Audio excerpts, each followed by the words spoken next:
Mesdames, Messieurs, ravi de vous savoir nombreux à l'écoute du journal parlé de ce jour. Bonjour à chacun et à tous. Au sommaire, au Bénin, la consommation des produits psychotropes prend de plus en plus d'ampleur et suscite de vives inquiétudes au sein de la société. Quelles sont donc les conséquences d'un tel fléau? Élément de réponse dans le développement. Notre santé toujours. Aujourd'hui, les écouteurs font partie du quotidien de nombreux jeunes et adultes. Mais derrière ce geste devenu banal se cache un danger souvent sous-estimé. L'écoute prolongée de musique à volume élevé peut entraîner des conséquences graves sur la santé auditive. Pour en savoir plus, restez avec nous. Et cette fois-ci, nous sommes dans la Donga, visite de chantier des réalisations du projet COSO dans quelques villages de la commune de Waké par les élus locaux et une équipe du projet COSO. Les détails sont à suivre dans quelques instants. À toutes ces informations viendront s'ajouter d'autres sans occulter la page hors de nos frontières ainsi que la revue de presse en fin d'édition. Merci de nous préférer pour vous informer. Sota Midi Magazine, le point de l'actualité de la journée sur ta radio. Sota FM, c'est maintenant et tout de suite. De nouveau, bienvenue à chacun et à tous. Et je venais de l'annoncer, au Bénin comme dans de nombreux pays, la consommation des produits psychotropes constitue une préoccupation croissante de santé publique, souvent utilisée à l'origine pour soulager certaines pathologies. Les psychotropes sont aujourd'hui parfois détournés de leur usage médical. Face à cette réalité, un psychologue des hôpitaux a éclairé l'opinion sur la notion de psychotrope. Écoutons Prince Hounou, psychologue des hôpitaux. Nous entendons par psychotropes ou produits psychoactifs l'ensemble des produits, qu'ils soient naturels ou synthétiques, qui peuvent, une fois consommés, agir sur le comportement de l'homme, sur la conscience de l'homme, sur la cognition et sur le raisonnement de l'homme. C'est-à-dire quoi? Tout produit que je consomme, qui une fois que je consomme dans une dose donnée, agit sur mon comportement, modifie mon comportement, elle y a appelé drogue. En réalité, il n'y a pas un produit qu'on appelle drogue. Donc c'est ce produit-là, ça peut être de l'air, ça peut être de l'eau, ça peut être n'importe quoi, du sable, que une fois que je prends, modifie mon comportement, est qualifié de drogue dans un jargon populaire. Ces drogues, qu'ils soient naturelles, synthétiques ou autres, parviennent jusqu'à nous. Que nous soyons dans nos maisons ou dans nos champs, nous sommes tous exposés à ces produits. Puisque aujourd'hui, tout ce que nous consommons, tous les aliments que nous consommons, tout ce que nous prenons sont produits à la base des produits chimiques qui peuvent être considérés comme des produits psychoactifs. Cet phénomène qui prend de plus en plus d'ampleur et suscite de vives inquiétudes au sein de la société. Nombreuses sont les raisons qui poussent les personnes à s'adonner à cette pratique. C'est ce que laisse entendre le psychologue Prince Hounou. Pour qu'une personne commence par consommer une drogue, il y a plusieurs causes. Il y a d'abord les causes génétiques, il y a plusieurs théories qui expliquent la consommation des produits psychotropes. Les causes génétiques montrent que un parent qui consomme de la drogue est susceptible de transmettre ce gène à son enfant plus tard. Donc la cause génétique est bien documentée. Il y a la cause psychosociale qui fait que les jeunes, par mimétisme, par effet d'entraînement, quand ils voient leur père consommer, leur père, c'est-à-dire leurs camarades consommer, ils peuvent aussi commencer par prendre les produits psychoactifs. Mais il y a la cause neurobiologique qui fait que une fois que quelqu'un consomme une seule fois, il y a le système au niveau du cerveau, il y a un nerf qu'on appelle le nerf l'amygdale qui produit des substances qui suscitent la réactivation des nerfs, qui suscite l'envie de reconsommer ces produits, qui fait que les gens rentrent dans la dépendance et prennent tout le temps des produits. Il y a surtout les causes psychologiques. Les causes psychologiques, c'est les vulnérabilités psychologiques. Quand je perds par exemple un parent, ça c'est les causes psychologiques. On prend de la drogue pour pouvoir surmonter la dépression. Quand je suis dans les recherches de performance, je prends la drogue pour pouvoir être à la hauteur des tâches pour lesquelles je ne peux pas être en mesure de faire. Nos jeunes dans les champs par exemple, ils consomment de la drogue pour pouvoir surmonter. Les gens qui ont 4-5 femmes, ils prennent de la drogue pour pouvoir surmonter, pour pouvoir durer sur les femmes. Donc il y a plusieurs causes. On a remarqué que la cause la plus exposée, c'est la jeunesse. La jeunesse constitue plus de 65% des consommateurs des drogues. Et quand on dit la jeunesse, c'est les populations moins de 5 ans. Et dans le centre où j'intervenais, on a remarqué que le plus jeune consommateur est un garçon, que disent un enfant de 11 ans. Vous imaginez que c'est inquiétant, que déjà la drogue touche les enfants. Le spécialiste profite de l'occasion pour rappeler les dangers liés à la consommation des produits psychotropes. Par son intervention, il cherche à sensibiliser la population béninoise et à encourager une meilleure prévention. On écoute Prince Hounou. Cela nous interpelle en tant que parents. Qu'est-ce que nos enfants deviennent dans la rue quand ils quittent la maison pour l'école, le chemin de l'école? Ils peuvent être exposés à de la drogue. Cela interpelle alors les parents que nous sommes, les éducateurs que nous sommes, pour que nous puissions commencer par éduquer nos enfants. Nous commençons par sensibiliser nos enfants par rapport à la découverte. Il faudrait qu'ils savent ce qu'on appelle drogue. Il faudrait qu'ils savent ce qu'on appelle substance psychoactive. Pour qu'une fois qu'ils rencontrent ces produits, ils puissent se dire, ah, mon père m'a déjà parlé de ça, mes parents m'ont déjà parlé de ça, pour qu'ils soient exemptés, pour qu'ils n'aillent pas à la drogue. Quand vous touchez à la drogue une seule fois, c'est difficile de s'en sortir. On ne touche pas pour s'en sortir. Et on ne va pas à la drogue par plaisir. Les femmes prennent aussi de la drogue, mais puisque notre société est trop patriarcale, les femmes ne peuvent pas montrer qu'elles prennent de la drogue. Il y a des couches qui sont plus concernées. Les élèves et étudiants sont ceux qui sont beaucoup plus concernés par l'utilisation de la drogue. Les artisans, c'est-à-dire ceux qui font des travaux manuels, sont plus touchés par la drogue. Les fonctionnaires aussi sont plus touchés par la drogue. Il ne faut pas rester insensible à cela. Il faut s'être éduqué, sensibiliser, mais il faut aussi travailler à ce que ceux qui sont déjà impactés par la drogue puissent être traités.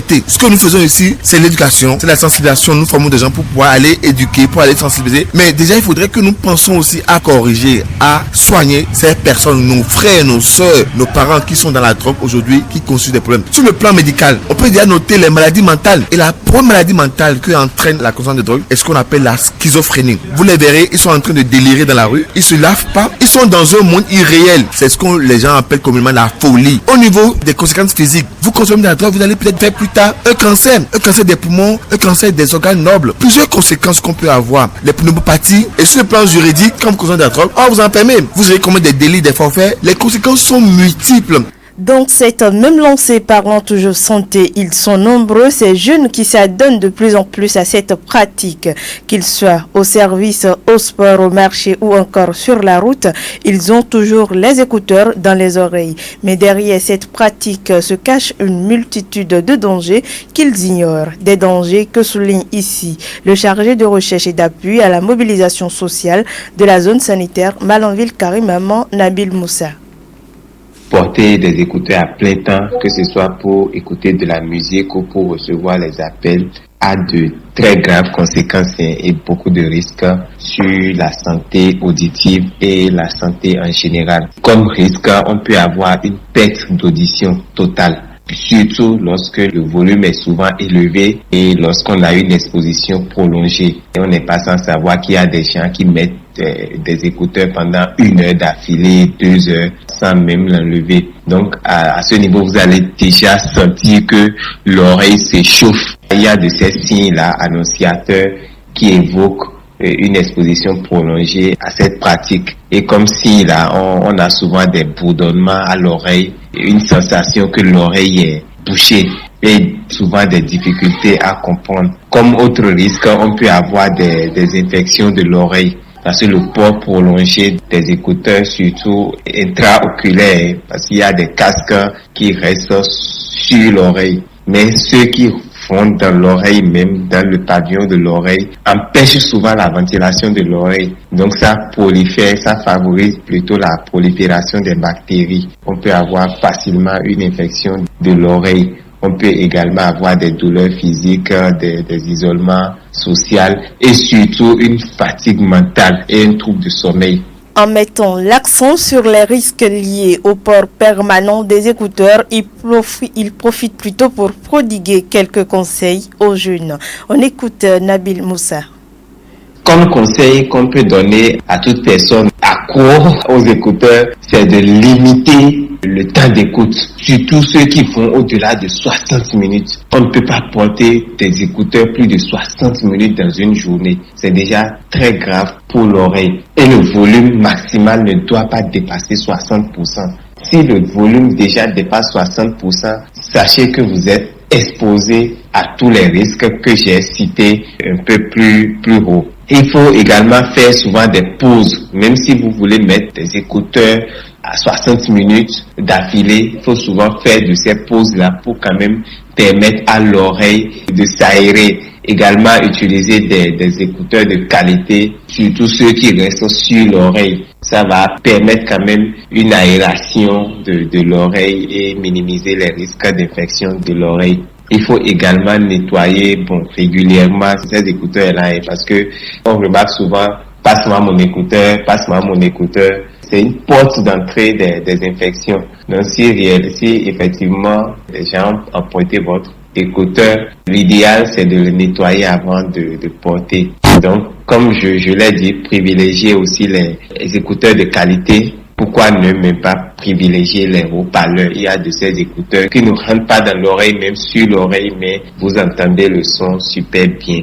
Une perte auditive est irrécupérable, mais elle peut être évitée si les écouteurs sont utilisés de façon raisonnable. Mesdames, Messieurs, ce journal se poursuit. Nous sommes à présent dans la Donga. Visite de chantier des réalisations du projet Kozo dans les villages de Adjedé, à la Yomde, à Kousté, à Wanla, par les élus locaux et une équipe du projet Kozo. L'objectif est de s'enquérir des réalisations du projet et de valoriser les travaux de l'équipe et de la communauté. La séance a eu lieu ce lundi 10 février 2025 en présence de toutes les parties prenantes. Le point c'est avec Soumanou Fawe et Wassirat Zato de la radio Waké. Recueillir les témoignages des réalisations faites par le projet Kozo tout en valorisant le travail des équipes et communautés sur le terrain est l'objectif principal de cette mission. Wilfried Adoun, spécialiste en communication du projet Kozo. Le projet Kozo, qui a commencé son intervention depuis un certain nombre de moments, est arrivé à l'heure de la moisson où les sous-projets retenus par les communautés sont en train de fleurir un peu partout. Et donc moi, mon travail, c'est de documenter, de valoriser, de capitaliser tout ce que le projet engrange comme performance, comme bon résultat, comme bonne pratique, comme leçon apprise pour que chacun puisse en apprendre quelque chose. Dans les communautés bénéficiaires, les réalisations répondent effectivement aux attentes des populations. Wilfried Adoun. Partout où je suis passé, je retiens une chose essentielle, c'est que les sous-projets réalisés et réceptionnés correspondent à des besoins réels des communautés. Il n'y a pas de besoins fantaisistes. On est allé à Kousté où il y a réception provisoire. Tout le monde a témoigné de ce que le forage agropastoral multifonctionnel est déjà utilisé depuis des semaines. Satisfait, quelques bénéficiaires expriment les satisfecits. Avant, on n'avait pas de l'eau à Agosté, ni à boire, ni pour les animaux, ni même pour faire les cibles. On souffrait beaucoup, après même 14 km avant d'aller chercher l'eau. Mais maintenant, on rend grâce. Le projet Kozo nous a aidés. Je m'appelle Seydou Frida, je suis en classe de CM2. Je salue le président Patrice Talon, je salue le projet Kozo, je salue Banque mondiale. Avant, on s'asseyait 4 ou 5 personnes. Quand le projet Kozo nous a donné les 3 classes, nous avons des ampoules et des tables bancs avec une direction. Mais maintenant, on peut s'asseoir 2 personnes. Nous félicitons le projet Kozo. Il y a beaucoup d'enfants qui avaient quitté l'école parce que faute de salles de classe. Maintenant, lorsqu'ils ont construit ça, vous allez passer dans des salles de classe pour voir l'effectif que nous avions aujourd'hui à cause de ce modèle. Nous remercions le gouvernement de la rupture et les responsables du projet Kozo pour ce qu'ils ont fait pour notre village. Je ne peux pas dire que rien n'est fait. Nous avions besoin aussi du projet Kozo pour certaines choses, notamment la voie qui quitte Waké pour Djougou, clôture de l'école. Se réjouit des joyaux reçus, oui, mais les dispositions pour les pérenniser restent une solution meilleure et durable. Mesdames, Messieurs, derrière cette information, nous allons prendre une courte pause. Sota Info Midi, le point de l'actualité sur ta radio. Et nous revenons au plan local. Mauvaise pratique de conduite chez les taximotos de la commune de Malanville. Des citoyens tirent la sonnette d'alarme. Dans plusieurs artères de la commune, des conducteurs de taximotos sont pointés du doigt pour une mauvaise pratique de conduite.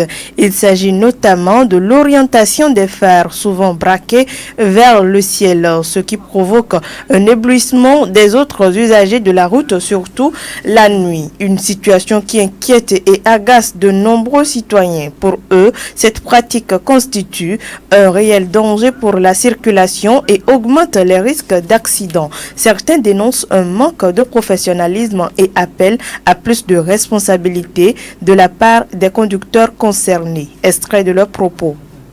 Et ça, c'est un cas très très particulier parce que chaque fois nous conduisons sur la voie et on voit déjà cette mauvaise conduite vraiment des émigrants qui font ça. Parce que ça peut même conduire vraiment à des drames. En conduisant, la personne soulève le phare. Lorsque maintenant le phare est bien soulevé, normalement le phare était censé fonctionner, visualiser devant pour que le conducteur puisse voir devant lui. Maintenant, pendant que le phare est en haut, maintenant ça t'empêche toi, lorsque vous vous croisez avec le conducteur qui venait, maintenant là, le phare là maintenant éclaire maintenant dans tes yeux. Et tu n'arrives même pas à voir sur quelle voie tu es en train de conduire. Tu peux aller tomber, ou bien tu peux cogner encore un mur, ou bien tu peux aller encore rentrer dans quelqu'un. Donc c'est des situations que nous croisons chaque fois. C'est parce qu'ils ne savent pas comment conduire. J'ai mon frère actuellement là, je vous affirme tout, qui est couché par ces gens des erreurs là.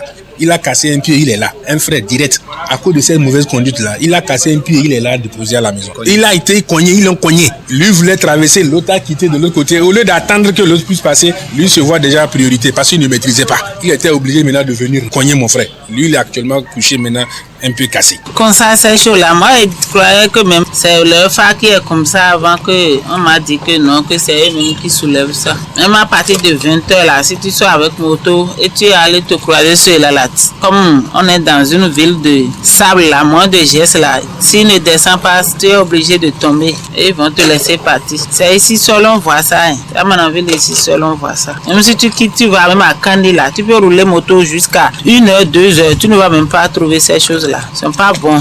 Ces citoyens interpellent les autorités compétentes, notamment les services en charge de la sécurité routière, afin qu'elles renforcent les contrôles et sensibilisent les conducteurs de taxi-moto au respect du code de la route. On les écoute.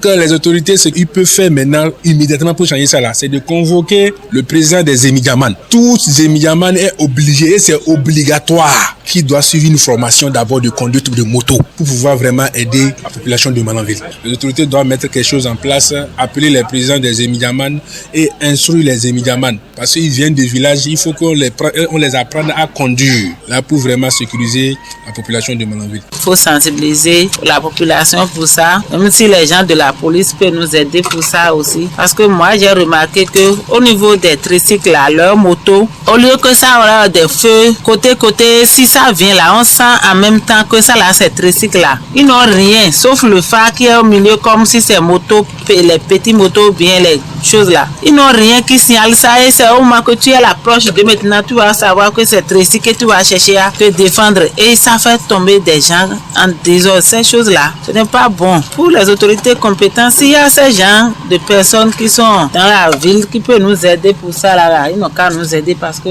ça est en train de causer beaucoup de dégâts. Rapproché par notre rédaction, le président des conducteurs de taxi-moto de la commune de Malanville reconnaît l'existence de cette pratique sur le terrain. Il appelle les conducteurs de taxi-moto à plus de responsabilités, puis les exhorte à régler correctement leurs phares afin de garantir la sécurité de tous. Il invite également ses collègues au respect strict du code de la route et se dit ouvert à des séances de sensibilisation en collaboration avec les autorités compétentes. Kwara Alidou, président des conducteurs de taxi-moto de la commune de Malanville. Ce constat-là, moi-même, je le faisais toutes les fois. Et le fond, je peux dire que c'est le manque de mentalité. Le blanc même qui a fabriqué la moto n'a jamais roulé la nuit et soulevé le phare. C'est de la pagaille. Et nous avons, avec moi, mon équipe, on a échangé sur ça et nous devons mettre une équipe en place que ces deux heures-là va finir. Je peux vous rassurer que l'équipe sera mise en place pour lutter contre ce genre de pagaille que nos conducteurs font et souvent dans la nuit. Avant que l'équipe qui sera mise en place pour faire ce travail, on va passer par la sensibilisation d'abord. Donc, ils n'ont qu'à laisser, c'est pas un bon comportement. Si je roulais un moto et le phare qui va me protéger est en haut. Donc, ce qui dit, même s'il y avait un danger, moi, je ne peux pas le voir. Même si les tricycles aussi font ça, avec plein de passagers, en pleine nuit, leurs phares sont en haut. Ils sont de mettre leur vie en danger et la vie des autres aussi. Pour cela, je lance un appel à tous ce genre de comportement-là, de laisser. Si le comité est mis en place là, s'ils ne veulent pas nous écouter, on va commencer par faire la répression pour ceux qui ont ce genre de comportement-là. Mesdames, Messieurs, nous allons passer aux informations hors de nos frontières à présent et c'est avec Zulkifilou Lona. Bonjour. Docteur Sorisha, bonjour. On démarre par le Sénégal. Après des violences à l'université tchèque Anta Diop, les autorités cherchent à calmer le jeu. Au lendemain des violences qui ont fait un mort sur le campus social de l'université Cheikh Anta Diop de Dakar, les ministres sénégalais de la Justice, de l'Intérieur et de l'Enseignement supérieur ont pris la parole pour donner le point de vue sur les événements, évoquant une tragédie et reconnaissant des violences dans les rangs des forces de l'ordre. Ils ont cependant, de Kassorisha, justifié l'intervention de la police par la radicalisation du mouvement qui était en cours. En Éthiopie, au Tigre, le ton monte entre Addis Abeba et TPLF. L'ONU appelle à la désescalade. Une dizaine de jours après de violents affrontements entre l'armée fédérale éthiopienne et le Front de libération du peuple de Tigré, les deux belligérants s'accusent mutuellement de préparer une nouvelle guerre dans la région. Face à cette recrudescence de tension de Kassorisha, le Haut Commissariat de l'ONU j'arrive aux droits de l'homme appelle les belligérants à prendre des mesures urgentes en faveur d'une escalade. Et nous sommes dans l'espace européen cette fois-ci. Emmanuel Macron affirmant qu'il faut une révolution industrielle européenne face aux États-Unis et à la Chine. Dans Kassorisha, en France, le président Emmanuel Macron estime que l'Union européenne doit s'attaquer à l'hégémonie du dollar.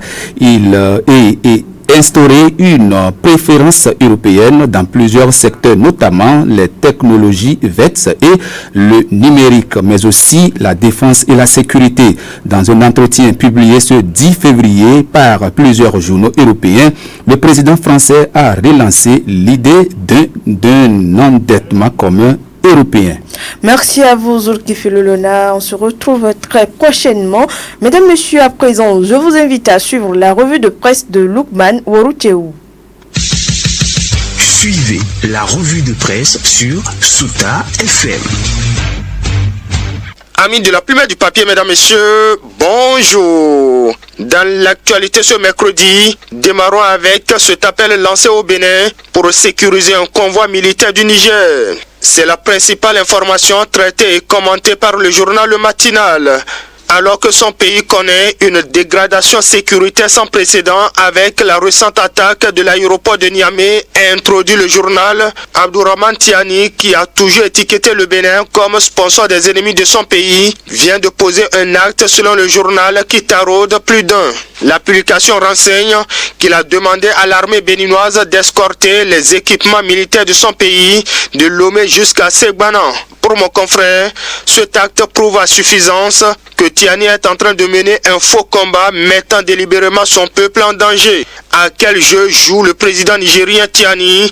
Comment peut-il compter sur un pays qu'il prend pour ennemi pour escorter des équipements militaires, s'interroge le matin, pour lequel, sous d'autres cieux, on aurait dit que le patron de la junte au pouvoir est en train de ravaler ses vomissures. Plus loin, le journal conclut en manchette que Tiani se moque de son peuple.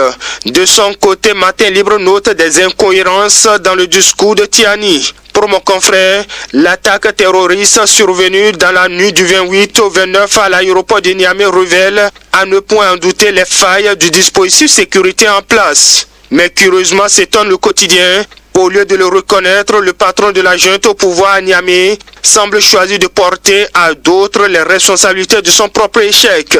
Sans commentaire dans la suite, les députés sont convoqués aujourd'hui pour leur première plénière, informe le Télégramme. Le journal, mais également Fraternité, La Boussole et le Soleil Béninfo rapportent que dans un communiqué daté du lundi 9 février, signé par le président de l'Assemblée nationale, Joseph Diogbenou, les députés de la 10e législature sont convoqués au palais des gouverneurs à Porto Novo ce mercredi 11 février. À partir donc de 10h, précise Fraternité, cette rencontre parlementaire marque le lancement officiel de la 10e législature. Les élus procéderont à l'installation des différents organes de l'Assemblée nationale, étape essentielle pour le fonctionnement interne de l'institution. et de l'Assemblée nationale, c'est déjà le branle-bas au sein des conseils communaux. Le matinal rapporte l'ambiance et indique que la mise en place des organes de gouvernance communale apparaît désormais imminente. En coulisses, le journal souligne que les tractations s'intensifient et selon les sources du Canard, le processus pourrait être enclenché dès cette semaine. Dans ce contexte, les conseils communaux élus oscillent entre expectative, appréhension et inquiétude, analyse le matinal. Dans la foulée, la boussole nous conduit dans la commune de Natitengou. Le journal informe que 6 candidats discutent le poste de maire. Plus loin, Fraternité évoque le contentieux électoral pour les communales et fait savoir que l'Union progressive Le Renouveau récupère 6 communes. Porto Novo est en ballottage et le bloc républicain n'en gagne qu'une. Initialement crédité de 39 communes par la Commission électorale nationale autonome Sénat, l'Union progressive Le Renouveau concède une perte à Dassazoumé au profit du bloc républicain. À la suite des décisions de la Cour suprême, le parti du Baobab reprend la main dans Alada, Kalale, Zek, Kerou, Akro Misrete et Lokosa, tandis que Porto Novo en ballottage est favorable. Alors le journal place la Commission électorale nationale autonome Sénat au banc des accusés. Au-delà des chiffres, ces décisions jettent une lumière crue sur les failles de l'organisation électorale, estime le journal. Le plus préoccupant encore, commente le Canard de Ménotin, des accusations de manipulation volontaire des chiffres ont été évoquées, notamment à Alada, mon confrère déduit qu'en rétablissant les résultats réels, la Cour a implicitement mis en cause la fiabilité du travail de certains agents de la Sénat. Sans commentaire, mesdames, messieurs, ainsi va l'essentiel de l'actualité, tel que traité par les publications ce mercredi. Fin de cette revue. Merci de m'avoir suivi. À demain. C'était la revue de presse sur Souta FM.